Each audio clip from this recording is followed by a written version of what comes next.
Hello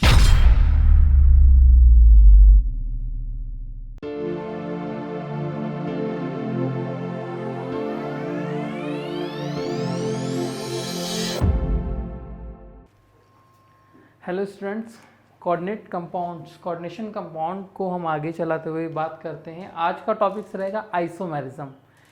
ठीक, फिर से ये मेरा जो लेक्चर है 12th क्लास यूपी बोर्ड के लिए, इंग्लिश मीडियम हिंदी मीडियम दोनों स्टूडेंट्स के लिए है। ठीक है, तो हम लोग आइसोमेरिज्म को हम समव्यवस्था कहेंगे। आपको याद आ रहा होगा कि आपने 11th में भी समव्यवस्था पढ़ा हुआ है, लेकिन वहाँ पर जो आपने समव्यवस्था पढ़ी है वो ऑर्गेनिक कंपाउंड की पढ़ी है, कार्बनिक यौगिकों के लिए पढ़ी है। लेकिन हम यहाँ पर जो आइसोमेरिज्म जो समव्यवस्था की बात करेंगे वो कोऑर्डिनेशन कंपाउंड की बात करेंगे, जटिल यौगिकों के लिए बात करेंगे।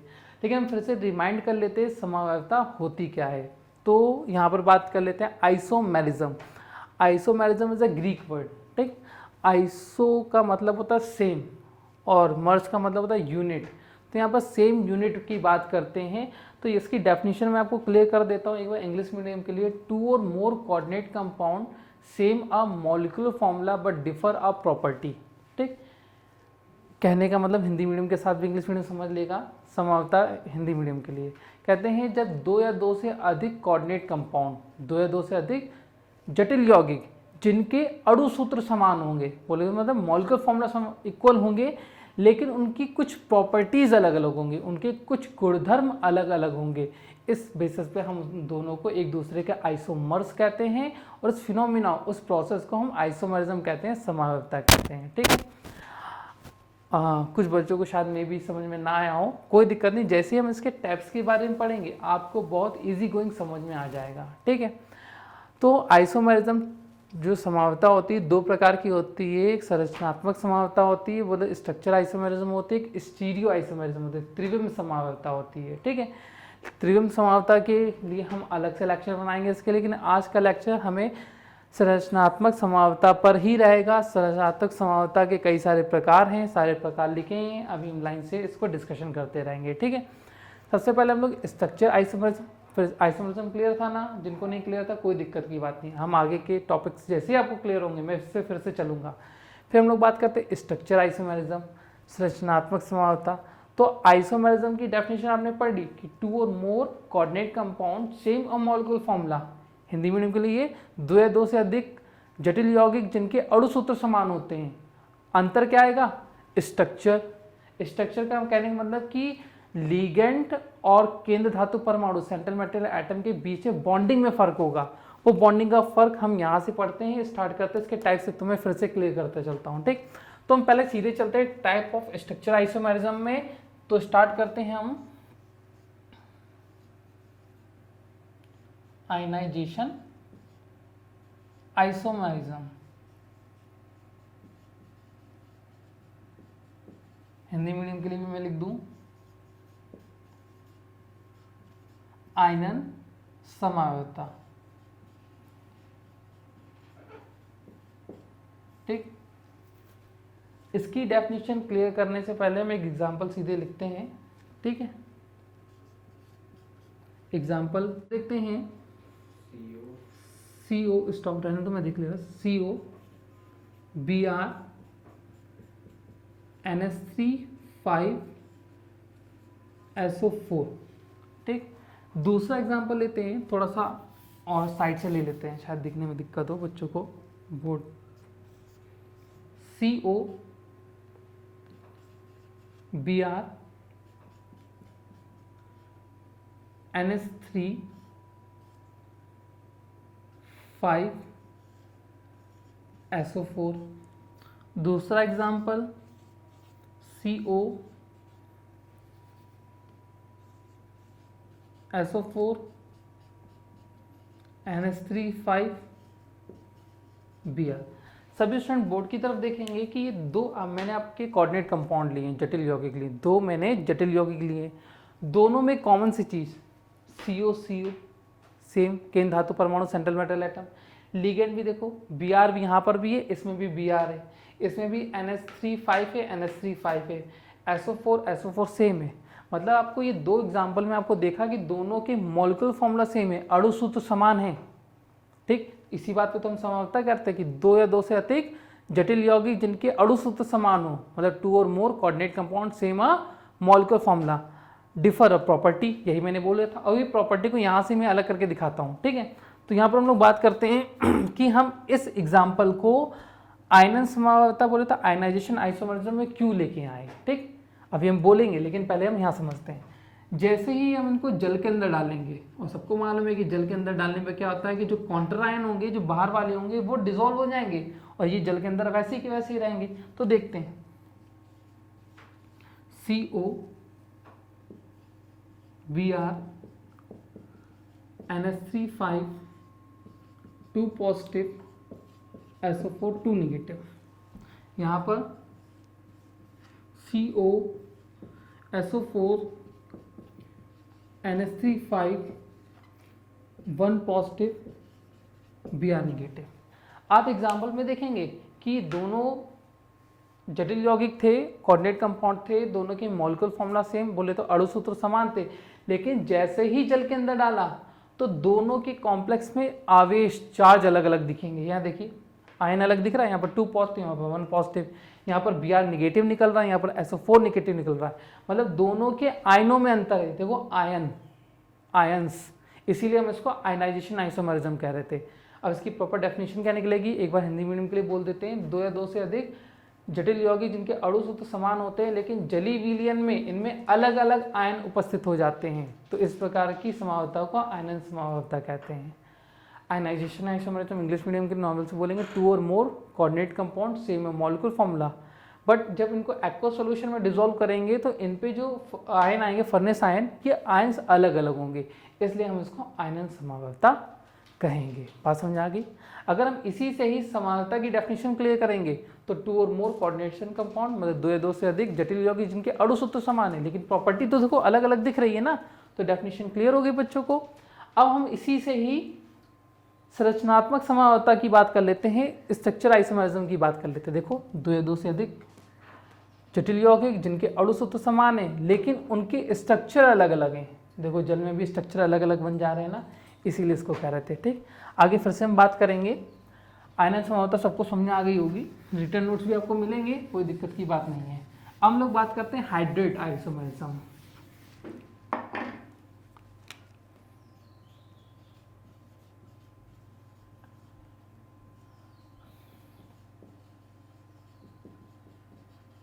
हाइड्रेट आइसोमरिज्म हिंदी में बोलेंगे, हिंदी में भी हाइड्रेट आइसोमरिज्म समावता बोलेंगे। अब यहाँ पे बात करते हैं जो हाइड्रेट आइसोमरिज्म होती है, हाइड्रेट समावता होती है, इसमें भी डेफिनेशन वही मानने की 2 या 2 से अधिक जटिल यौगिक जिनके अणु सूत्र समान होते हैं, लेकिन अंतर क्या है, डिफरेंस क्या है, उसकी बात करते हैं, ठीक है। हाइड्रेट वाटर पे, हाइड्रेट जल से ही बात करेंगे। तो यहाँ पर हाइड्रेट आइसोमरिज्म कहती है कि जो आपके जल के अणु होते हैं, जो वाटर मॉलिक्यूल्स होते हैं, वो इस कोऑर्डिनेट कंपाउंड में 2 टाइप ऑफ बिहेवियर शो करते हैं। कितने टाइप का बिहेवियर शो करते हैं, 2 टाइप का बिहेवियर शो करते हैं। कहने का मतलब लिगेंड्स की तरह कार्य करते हैं और काउंटर आयन की तरह भी कार्य करते हैं। इसका एग्जांपल हम देखते हैं बोर्ड की तरफ। यहाँ पर देखिए सारे बच्चे, एग्जांपल हमने लिया CO Cl H2O 6, ठीक, और ये हो गया Cl3। तो यहाँ पर पहले एग्जांपल में बताया कि जो H2O मॉलिक्यूल्स है वो देखिए सेंट्रल मेटल एटम केंद्र धातु के साथ क्या कर रहा है, ठीक है, लिगेंड्स की तरह कोऑर्डिनेट बॉन्ड फॉर्मेशन कर रहा है, एक प्रॉपर्टी ये हो गई। दूसरे में क्या कर रहा है, यहाँ पर देखिएगा CO Cl H2O 3 अंदर कर लो और 3 बाहर कर दिया, H2O, ठीक है। यहाँ पर देखेंगे कि काउंटर आयन की तरह बाहर वर्क कर रहा है, तो इसका मतलब क्या है कि ये कोऑर्डिनेशन स्फीयर के, मतलब ये उपसंयुक्त क्षेत्र के अंदर लिगेंड की तरह भी कार्य कर रहा है और बाहर काउंटर आयन की तरह कार्य कर रहा है। मैं फिर से रिपीट करता हूँ, हाइड्रेट समावता में जो हाइड्रोजन, जो जल के अणु हैं, ये 2 तरीके से बिहेवियर शो कर रहे हैं। एक उपसंयोजी क्षेत्र बोले तो कोऑर्डिनेशन स्फीयर में सेंट्रल मेटल एटम केंद्र धातु परमाणु के साथ उपसंयोजी बंध बोले तो कोऑर्डिनेट बॉन्ड फॉर्मेशन कर रहे हैं, और यहाँ पर ब्रैकेट के बाहर भी रह के काउंटर आयन की तरह कार्य कर रहे हैं। तो आपकी यही समावता थी, हाइड्रेट समावता, ठीक।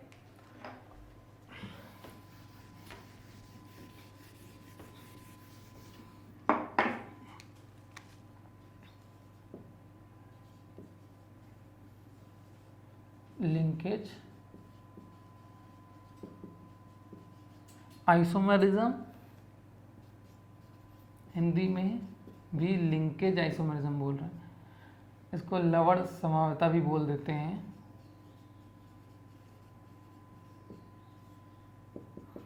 लिंकेज आइसोमेरिज्म को समझने से पहले आपको एक लिगेंड्स के टाइप के बारे में बात करनी पड़ेगी, ठीक है। कौन सा? हिंदी में उभयदंती लिगेंड। कौन सा लिगेंड? उभयदंती लिगेंड। और इंग्लिश मीडियम के लिए हम लोग बोलेंगे उभयदंती लिगेंड को एम्बीडेंटेड लिगेंड। मैंने कई बार इसको बोला भी है कि क्या होता है, मैं लेकिन इसको एक्सप्लेन करूंगा उभयदंती एम्बीडेंटेड लिगेंड्स को, तब मैं आपको ये एक्सप्लेन करूंगा। मैं आपको बता देता हूँ उभयदंती लिगेंड कैसे लिगेंड होते हैं। जैसे कि for example to NO2 negative, ये आपका एम्बीडेंटेड लिगेंड है, उभयधर्मी लिगेंड है। कहने का मतलब कि इनके पास दो एटम हैं, ये सेंट्रल मेटल एटम के साथ इलेक्ट्रॉन डोनेट कर सकते हैं, लेकिन वन टाइम में वन ही डोनेट करेगा। कहने का मतलब हिंदी मीडियम के साथ समझ लेते हैं कि आपके पास NO2 में एक बार ऑक्सीजन कोऑर्डिनेट बॉन्ड फॉर्मेशन कर लेगा, या एक बार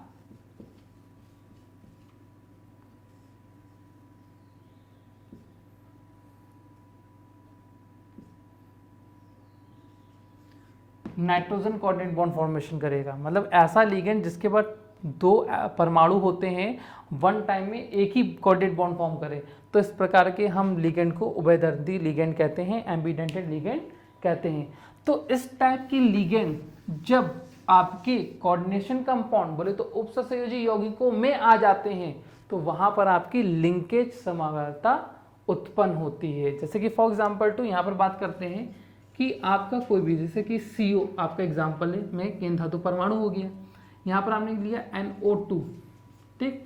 NO2 में नाइट्रोजन जुड़ रहा है, यहाँ पर आपने कुछ भी लगा दिया Br5। ये एग्जाम्पल के तौर पे मैं कोई भी कॉम्प्लेक्स ले रहा हूँ, जरूरी नहीं कि ये स्टेबल है कि नहीं है, वो आपको नोट्स में मिल जाएगा। अब यहाँ पर बात करते हैं COONO Br5, निगेटिव निगेटिव, उधर का पॉजिटिव, तो निगेटिव कर दो, ठीक। यहाँ पर बात करते हैं तो यहाँ पर भी देखेंगे कि आपके पास दो जटिल यौगिक हैं जिनका मतलब कोऑर्डिनेट कंपाउंड है, जिसका मॉलिक्यूलर फार्मूला सेम है। बोले तो मॉलिक्यूलर फार्मूला अणु सूत्र समान, देखो CO CO NO2 NO2 Br5 है ना। लेकिन अंतर क्या दिख रहा है? उभयदंती लिगेंड एम्बीडेंटेड लिगेंड्स के आने से जो समावता उत्पन्न हो जाती है उसको लिंकेज समावता कहते हैं, ठीक है। अगला आइसोमेरिज्म लोग उठाते हैं पॉलीमराइजेशन, बहुलकीकरण, ठीक है।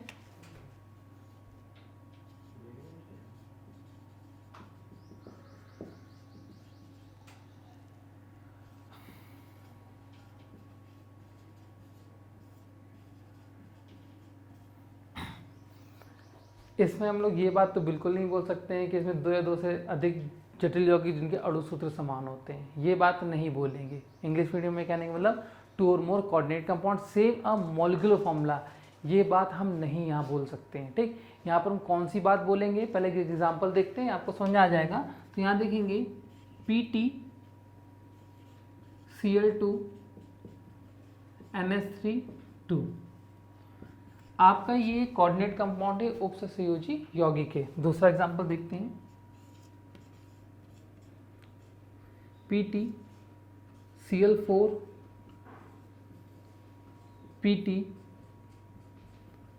NH3 आपका एक कोऑर्डिनेट कंपाउंड उपसंयोजी यौगिक है और दूसरा ये है। इसमें आपको दो अलग अलग ब्रैकेट दिख रहे होंगे, लेकिन ये एक दूसरे से अटैच है, ठीक। इसमें देखो डिफरेंस क्या दिखेगा आपको, अंतर क्या दिखेगा। Pt देखो यहाँ पर एक है, ठीक है। Cl2 कितना 2 है और यहाँ पर NH3 कितना है 2 है। तो यहाँ पर जो रेशियो जो अनुपात निकला है वो 1:2:2 में निकला है, ठीक। अब यहाँ पर देखते हैं Pt कितना दिखा है 2 Pt, Cl कितने हैं 4, NH3 कितना है 4। तो यहाँ पर आपके पास रेशियो क्या है 2:4:4। आप इसको और सिंप्लीफाई कर सकते हो, नीचे 2 का डिवाइड कर देंगे।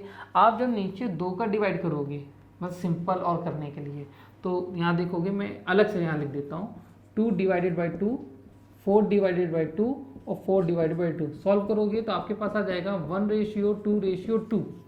तो जब इसको सॉल्व करोगे तो आपके पास रेशियो क्या आएगा 1:2:2। तो आपको लग रहा होगा ना कि इन दोनों में डिफरेंस रेशियो का है।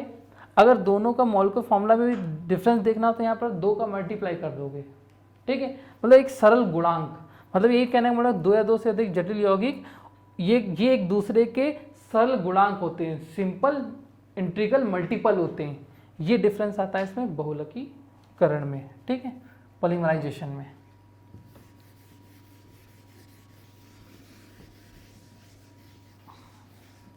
आगे देखते हैं हम लोग उपसंयोजी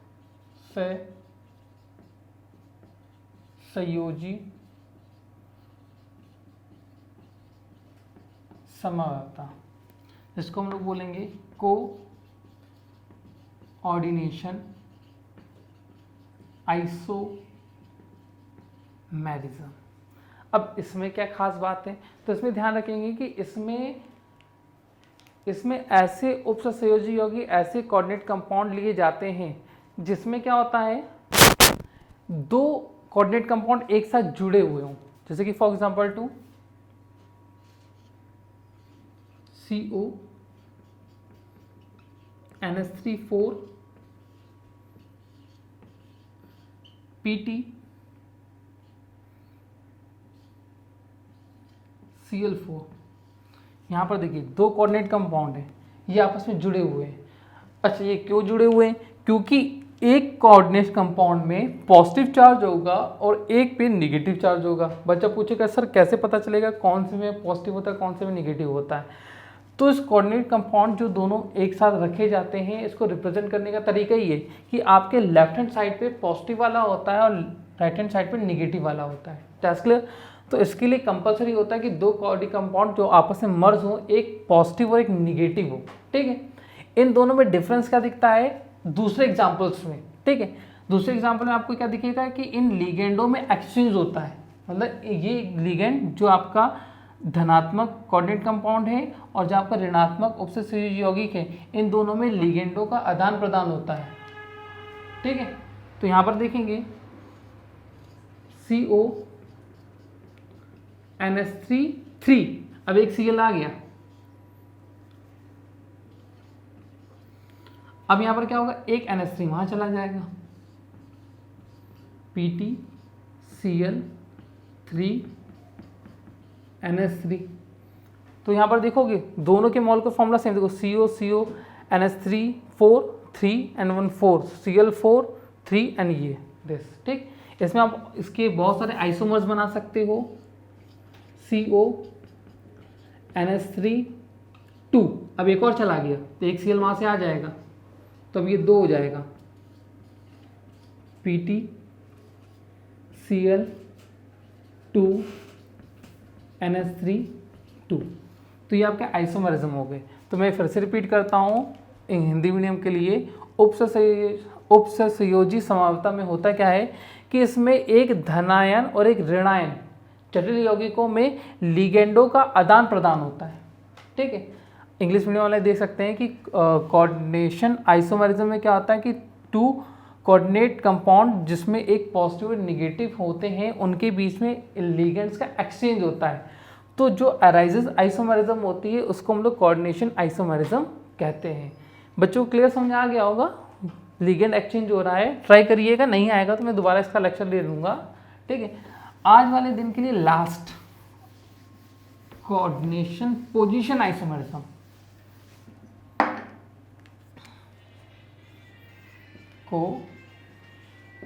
कोऑर्डिनेशन पोजीशन आइसोमरिज्म।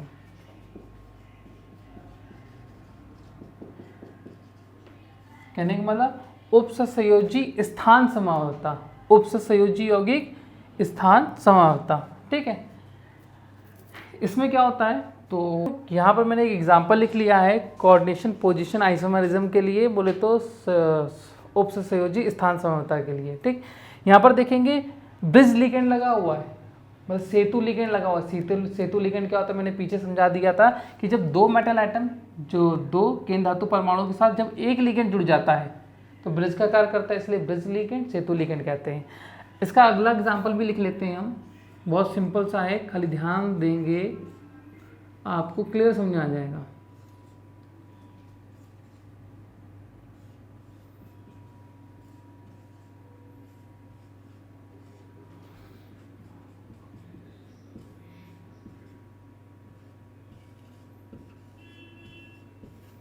देखिए यहाँ पर भी समता आइसोमेरिज्म वाली वर्ड काम करेगी।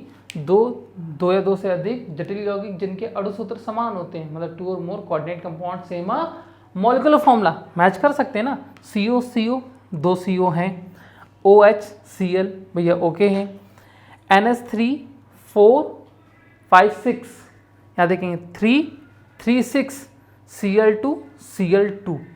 अब इसमें क्यों इसको हम लोग कह रहे हैं उपसर्ग संयोजी स्थान समझौता, आप देखेंगे कि यहाँ पर जब दो मेटल आइटम हैं, दो केंद्र धातु परमाणु जिसके साथ सेतु लिगेंड लगा है, इनके बीच इन लिगेंडों का आदान प्रदान होता है। मतलब यहाँ से एक NH3 इधर जाएगा, एक Cl इधर आ जाएगा। देखिए Cl यहाँ आ गया, एक NH3 देखिए यहाँ 2 था, यहाँ 3 हो गया। इसीलिए हम इसको क्या कहते हैं, कोऑर्डिनेशन पोजीशन आइसोमेरिज्म कहते हैं। That's clear.